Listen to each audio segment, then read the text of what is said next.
नाशिकमधल्या त्या हत्येचा गुंता सुटला। महिला शिक्षिकेकडूनच विद्यार्थ्यांना सुपारी। विवाहित शिक्षिकेने 25 वर्षीय प्रियकराला संपवले। नाशिकमधील पंचवटीमध्ये एका तरुणाची निर्घृण हत्या केल्याची धक्कादायक घटना समोर आली होती। त्या हत्येचं कारण देखील आता समोर आलं आहे। अनैतिक प्रेम संबंधातून एका शिक्षिकेनेच प्रियकराची हत्या केल्याची माहिती समोर आली आहे। विद्यार्थ्यांना चांगले वागणुकीचे धडे देणारीच शिक्षिकाच या घटनेत मास्टरमाइंड असल्याचं पोलिसांच्या प्राथमिक तपासातून समोर आलं आहे। प्रियकराच्या हत्येसाठी आपल्या विद्यार्थ्यांनाच महिला शिक्षिकाने 2 लाख रुपयांची सुपारी दिली होती। नाशिक पंचवटी पोलिसांनी अवघ्या काही तासातच या घटनेचा छडा लावून आरोपी शिक्षिकेला अटक केली आहे। मयत युवक हा सेवानिवृत्त पोलिसांचा मुलगा आहे। शहरातील पंचवटी परिसरात एका 25 वर्षीय तरुणाची डोक्यात धारदार शस्त्राने वार करून हत्या करण्यात आल्याची घटना काल सकाळी उघडकीस आली होती। या संदर्भात नाशिकच्या पंचवटी पोलीस ठाण्यात गुन्हा दाखल करण्यात आला होता। तपासादरम्यान निवृत्त पोलीस अधिकाऱ्याच्या मुलाची हत्या करण्यात आली असून हत्या झालेल्या तरुणाचं नाव गगन कोकाटे असं आहे। गगन हा राहणार मसूळ परिसरातील होता। त्याच्या शेजारीच राहणाऱ्या आरोपी भावना कदम या शिक्षिकेशी ओळख झाली आणि दोघांच्या ओळखीचे रूपांतर प्रेमात झाले। मात्र या प्रेम प्रकरणात गगन हा वारंवार भावना यांना भेटण्यासाठी त्रास देत असायचा। त्याचा राग मनात धरून भावना कदम हिने गगनचा काटा काढण्यासाठी आपल्याच विद्यार्थ्यांच्या मित्रांना 2 लाख रुपयांची सुपारी दिल्याची माहिती तपासातून समोर आली आहे। या प्रकरणी पंचवटी पोलिसांनी अवघ्या 5 तासात मारेकरी ताब्यात घेतले आहेत। यात 2 विधिसंघर्षित बालकांसह 5 जणांना अटक केली आहे। यात संकेत दिवे वय वर्ष 20, मेहफूज सय्यद वय वर्ष 18, रितेश सपकाळे वय वर्ष 20, गौतम दुसाने वय वर्ष 18 आणि मुख्य आरोपी भावना कदम यांना ताब्यात घेतले आहे। त्यांची सखोल चौकशी केली असता गगन याच्या हत्येसाठी भावना कदम राहणार मसूळ हिने 2 लाख रुपयांची सुपारी दिली असल्याची माहिती मिळाली आहे। पोलिसांनी भावना हिलाही ताब्यात घेतले।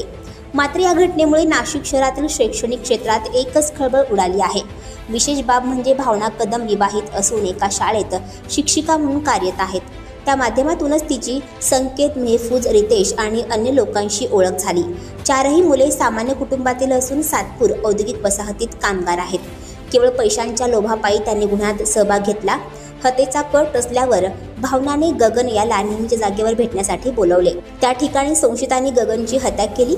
एका शिक्षिकेकडूनच असा प्रकार घडल्याने पुन्हा एकदा शिक्षण क्षेत्रातील अनैतिक संबंधाच्या घटना आणि त्याचा विद्यार्थ्यांवर होणारा परिणाम हा मुद्दा समोर आला आहे। प्रवीण शहाजी कोकाटे राहणार वृंदावन नगर हे आमचे पोलीस खात्यातील सहाय्यक पोलीस उपनिरीक्षक म्हणून नाशिक पोलीस दलातून रिटायर झालेला आहे।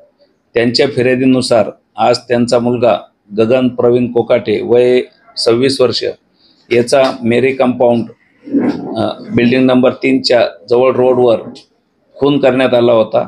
त्यानंतर त्यांच्या फिर्यादीवरून खुनाचा गुन्हा दाखल करण्यात आला होता। तपासामध्ये असे निष्पन्न झाले आहे की जो मयत आहे गगन कोकाटे याचे त्यांच्या शेजारी राहणाऱ्या एका स्त्रीशी काही संबंध होते। त्या संबंधातून त्यांची ओळख वाढली होती आणि त्या ओळखीतून त्यांचं आपसात जास्त जवळीक आली होती। त्यानंतर तो त्रास द्यायला लागला असं तिला भासायला लागलं।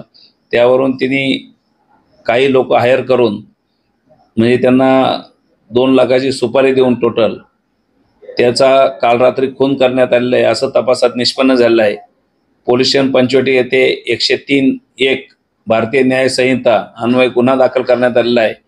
आता तपासामध्ये त्यामध्ये सुपारी देऊन त्यांना पैसे पुरवणे आणि आरोपीविरुद्ध बाकी कलमान्वये गुन्ह्यामध्ये आम्ही अटक करत आहोत। आतापर्यंत आमच्याकडे 5 मेन आरोपी आणि 2 याच्यामध्ये विधी संघर्षग्रस्त बालक तपासात निष्पन्न झालेले आहेत। आम्ही आज 5 आरोपींना आता अटक करत आहोत। CBS जवळ एका स्कूलमध्ये ती शिक्षकेचं नोकरी करत आहे।